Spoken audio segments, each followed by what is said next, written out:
Episode 4, The Left Hand of God. Now, The Left Hand of God title of this episode is taken from a conversation that Joe had with Henry Caldera. He described when he was a test pilot flying ultra high altitude missions before the Apollo missions went to the moon, that the pilots that flew right on the edge of space would report pressure on one of their wings, and they called it the left hand of God, pushing them back towards the earth. So we have confirmation. I don't know that we needed it, but we have it that there are, in fact, two realities, and we're gaining more information on how to identify the two, or at least how to talk about the two. So grab your cup of coffee or your cocktail or whatever you're having and sit back, relax, and let's unpack this episode. Because boy, oh boy, there's a lot.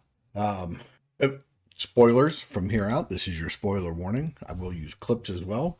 That is allowed under the fair use provision of the copyright laws of 1976. So there are a lot of twists in this particular episode that I think we can straighten out. But as always, so far, we start in the woods of northern Sweden with Alice, but this time with her father, going to the cabin. And he says, "Do you remember the last time we were here?" And she said, "Yeah, it was with Mom before she went to space." And he says, "She'll never be here again." So that's different. We see Magnus and Alice throwing Joe a combination Christmas birthday party for the two holidays she missed while she was gone. It's actually a cute idea. So Joe goes to make coffee and is confused by the cupboards being rearranged. And Magnus says that he has never rearranged them. So now this is Joe that thought the car should be red when it's blue, and the cupboards are rearranged. So she asks Magnus what they need to talk about. And he does say that there were rumors about her and Frederick before she went, and that he was sure that when she came back, she would leave him and they would be divorced. And she says, "Absolutely not. I want you to be my husband. Alice is my daughter." And she makes a pretty convincing argument, shall we say. That night, she does flash back to the IIS, and wandering around their house, she looks at the piano that has the Rachmaninoff sheet music sitting on it. We see her go to work at the space agency, and I guess this is the first time she's walking into that facility since surviving the incident. And there is an ovation from all of her coworkers welcoming her to work, which is pretty cool. We see Henry Caldera watching from afar. He does get a call from his supervisor at NASA telling him that he's done. In Europe, he needs to come home. The project is canceled. His experiment is over. Which takes us to Bud Caldera on the boat, on the ship. He wakes up after what we assume is a pretty big night of drinking, having thrown the skeptic overboard. And we hear he goes to talk to that guy as if he doesn't remember throwing him overboard. He knocks on the door and he's told he has to go, that all the speakers have to go to a certain place, whatever. And while he's on his way, he hears the announcement that due to an incident with one of the passengers, the boat is being diverted to Santa Barbara, and we see the FBI coming to board the ship.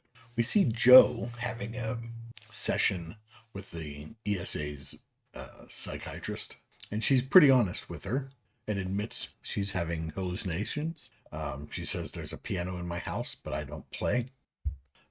She does admit that she sees Paul as if he's alive sometimes. The therapist prescribes lithium-7. Joe says she doesn't want it, that kind of thing ends careers. But she takes a box package of them, and they are red and yellow capsules. And we'll circle back to those in a minute. And on her way out, she runs into Henry Caldera. And he asks her if she wants to see the cow. And she goes. And he's talking about it, and she sees his notes on the board about the lithium-7 and death in space. And Henry does tell her about astronauts that have seen angels or heard deceased children speak to them or smelled burnt toast. By the way, smelling burnt toast is a sensory hallucination of, not a hallucination, but a symptom of having a stroke, by the way. If you smell toast and there's no toast, see a doctor. Henry says that the cow is starting to run and he needs to do this. And he goes around his desk. And as Joe is watching, the cow does its thing and she gets a piercing headache. And we cut to Bud making a phone call from the deck of the ship. And he says it's Papa. It's not working. He says he needs to get to someone. The voice tells him to take his pills. And instead of doing that, he throws them into the ocean. So we see Joe and Magnus speaking to Alice's teacher. Alice has been behaving oddly at school, hiding in cupboards. Joe notices during the conversation that the teacher and her husband are finishing each other's sentences. They're obviously very well acquainted. And when they leave, Joe is a little annoyed that Magnus hadn't stuck up for her more. So Joe she tests the two kinds of pills that she's got because she notices they're the same colors. And she opens them and tastes the insides, and she thinks enough that they're the same pills that she takes them to the ESA, goes into the lab that's there and analyzes them and discovers they are in fact both lithium-7. So at least the psychiatrist was honest that she was prescribing lithium, but they gave her vitamins and told her they were vitamins, but they were actually antipsychotics. And she does sit down at the piano, even though she doesn't know how to play, and looks at the sheet music of the Rachmaninoff piece, and after a moment plays very clearly, very well, a difficult piece. So while Joe was at work, having analyzed them, she looks up the ISS astronaut list, first her crew, and sees that they were all given vitamins A, except for Joe, who got vitamins B. So then she expands her search to all astronauts that went to the ISS and finds other astronauts that were given vitamins B. One had killed her ex-husband when she got back. One had seen angels in space, and one was Henry Caldera. And while she's reading this, two workmen come into her office and turn on the light, and she speaks to them, but they completely ignore her, as if she wasn't there. And she gets up, and they're packing her office. And she walks around, and when she gets right in front of one of them, and he finally looks up and looks her in the eye, it startles him, and then Joe's alone in her office again. So she starts to leave, a little freaked out, and she hears Henry talking, and she stops and says Henry and addresses him, but he doesn't look up. She asks if Commander Caldera, are you okay? And then he looks at her and says, curiosity killed the cat. And it looked like he might be on a video call with his computer, but then it also looked like he was talking to his reflection.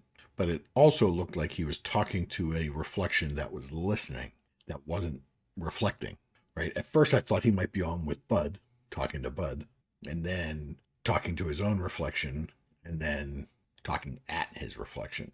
But the way he looked at Joe and said, curiosity killed the cat, I almost suspected that was Bud Caldera, that they had swapped places. And it would make sense that Henry was now on the ship, possibly hitting golf balls, that he would be a lot more logical than Bud. Bud seems to be a hothead, and Henry seems to be a little calmer when he explained that, this shoulder, I can't lift beyond 45 degrees. Haven't been able to do that since I crashed my plane. So they're obviously curious because Henry threatened the skeptic that is now missing, presumed dead. And they get the CCTV together, and this FBI agent looks, and what she sees is the two of them walking, and then the Cal effect, or and she can't see.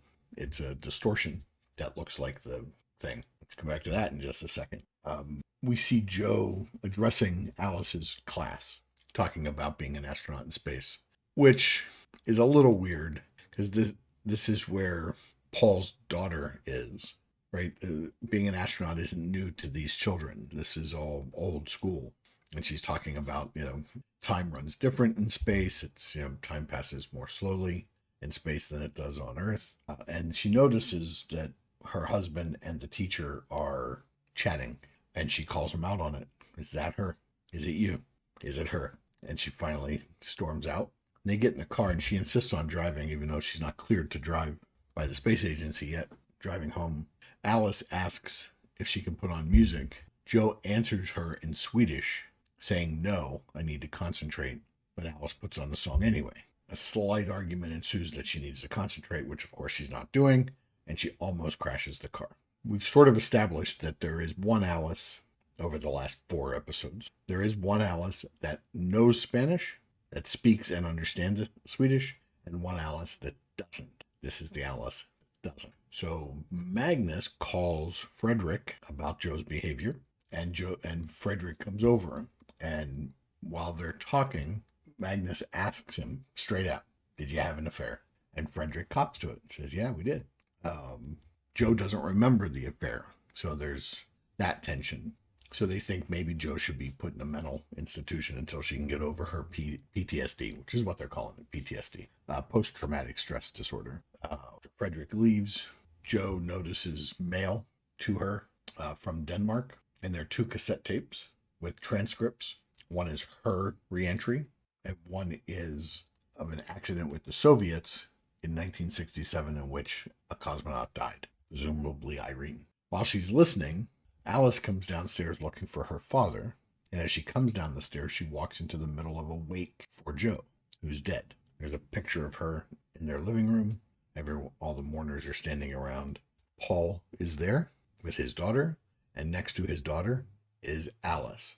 This Alice sees that Alice and screams, bringing her back to her reality alone.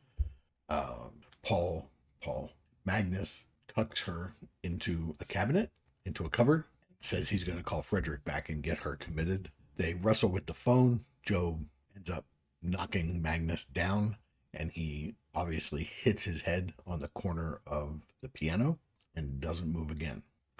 The episode ends with us seeing a painting of the demon. Now, okay, so that's it. Let's get into this a little bit. So this is also a painting by Hugo Simberg. Hugo Simberg painted the wounded angel that we saw in the first episode hanging on the wall. And at the end of that episode, we saw the wounded angel with the demon in place of the angel. We are now seeing the painting that demon came from by Hugo Simberg, called The Demon by the Pot. So now we've seen this painting, we've seen the wounded angel, and we've seen the 2 paintings combined, which when Henry Caldera talked to Alice on the swing set, he described the 3 states: white, and black, and that the object only decides what it is when it's observed, like Schrodinger's cat, right? The part that people get wrong with Schrodinger's cat is not, you don't know whether it's alive or dead. It's that the cat and the chemicals are in the box. The cat is, at the same time, alive and dead. Its state will be determined once observed. There's your physics lesson for today. So there are a few things I've noticed going back through this a little bit and thinking about it, and I happened to notice something and did a little more research, and we all kind of missed it, or at least I didn't talk about it. We have been aware of 2 universes or 2 realities all along. In episode 1, before the accident, when Joe and Alice are talking on the tablet, Joe's on the space station and talking to Alice on the tablet, there's 2 different conversations happening. And in one of them, Alice has on a sweater, and then in the other, she has on not that sweater. And one version of Joe holds the tablet horizontally, and in the other, she's holding it vertically. So we actually have seen both realities leading up to the accident, and we're seeing multiple realities now. So what it seems like, what it really, really seems like, is the blue car affair-having Joe died in the International Space Station, and in that reality, Paul survived. And then in the other reality, the Joe that didn't have an affair and drove a red car, she survived and Paul died, but Joe is slipping between realities. Although we haven't really seen her slip into the reality. Well, maybe we have. It's worth watching again. But I thought it was interesting that she believed she didn't know how to play piano, and when she sat down and allowed it to happen, she could actually play the piano. So that's sort of the mixing, the third state, right? I'm this, I'm that, I'm both. So maybe Joe will be able to sort it all out. It certainly seems like Bud and Henry swapped places there along the way, which I guess in one reality, Commander Caldera died and everybody else lived. And then in the other one, Henry Caldera survived and everybody else died. But it doesn't really explain the two of them. Obviously, we're pretty sure that we started off with one Irene dead in space and one Irene alive on the planet. And that's one of Henry's equation pieces, death in space. So we'll see how that plays out. Or maybe Bud really is his brother, and the alternate universe of one of them died or something. Who knows? Who knows? I don't know where we're going. But here's something else. Alice is definitely having the same psychotic episodes that Joe is. She's hallucinating. She's slipping between realities. And she wasn't in space. And there isn't a version of her that died in space. So that's different. And that leads me to the FBI agent who saw the effect in the video when she was looking at the closed circuit and saw it and saw Henry and the guy disappear. Is she now going to slip realities, right? Are we building a bigger problem? There's 4 episodes left. Seems like we just got started and there's only 4 left. So what do you think? I think it's great. I think we're having a good time. The writing is really good. I did see somebody that was picking on the girl that plays Alice, that she's not very good. And I actually felt the opposite. I feel like she's doing a great job. Both of the girls, both of the twins, because I don't know which one's which. And I haven't seen a let up or a change. And here's one of the things about it. This is not a bratty American kid reacting to mom being gone or whatever. That would be a whole different story. This is a disciplined child in a European family who's been brought up to respect her elders and act a certain way. And she's dealing with these things. And when the emotions come, they come. They're there. I really do think she's doing a good job. What do you think? Let me know in the comments. Tell me all your theories. Let's get them going. That's it for me. This is Sean's Take. My name is Sean, and that's a wrap. See you next time.